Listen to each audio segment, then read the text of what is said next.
Good morning sa inyong lahat. Happy anniversary. You know, in my experiences in life, no one is excused from experiencing hardships. We certainly have not been spared from challenges in life as well as in ministry. Yeah, that's true. In October last year, we met an enemy of the people in the community where we purchased land for our prison ministry. Through his lawyer, he said the land belonged to him and his associate, and ordered us to leave the property in 2 weeks or else they'd take us to court.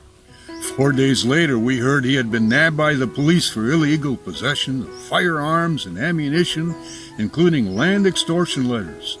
His incarceration gave us a brief respite for a few days. However, he was out of jail through bail after 5 days. Afterward, our work team security guys suggested we leave the premises temporarily.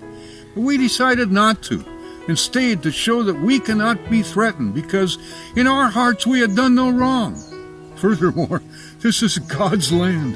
If God would decide to give it up, we would be here until then. Yes, we stayed to help out 2 elementary schools by providing printing supplies for teachers and tutoring children of our workers and other children near the school. This move was appreciated by our local barangay and the mayor. However, the Christmas season 2020 and the New Year 2021 were not as happy as they normally have been in the past years we've been in the Philippines. During this time, our enemies kept making ways to destroy our peace by off-site threats and spreading gossip around the community that we are bad people. Like King David's experiences of being in the pit, we were really downcast.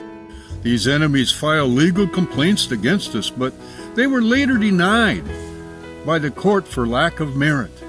However, these opponents didn't give up. They said the court's decision was a travesty of justice.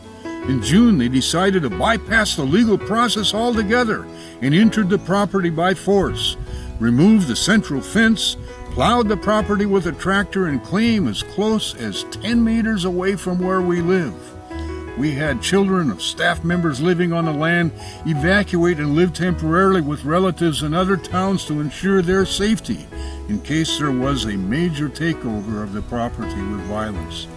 And our lawyers were able to file for a temporary restraining order the next Monday. We got a court hearing for the next day, Tuesday, and the judge ruled in our favor. We got a TRO, much to the anger of the opposing lawyer. We hired security guards because, these people have been after our heads, and we think they still are. In fact, one of our friends in Metro Manila strongly encouraged us to give up the farm because these kinds of people don't abide by decisions of the courts. They tend to go vigilante.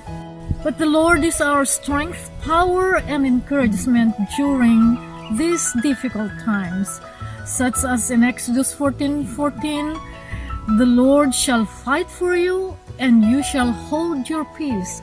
Psalm 29, verse 1, "The Lord will give strength to His people. The Lord will bless the people with peace." At the beginning of the 3rd week of October this year, Cleo was diagnosed with COVID. It was not a pleasant 2 weeks for her. One time around 2 a.m., I discovered that one of the spare oxygen tanks that was supposed to be full was in fact empty. That was a scary moment.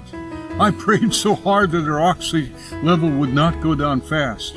We went to the city but found no medical store was open yet. The local clinic allowed us to borrow their only full oxygen tank if we would replace it first thing in the morning. Well, thank God my oxygen level stayed on while looking for oxygen tank and have been improving daily.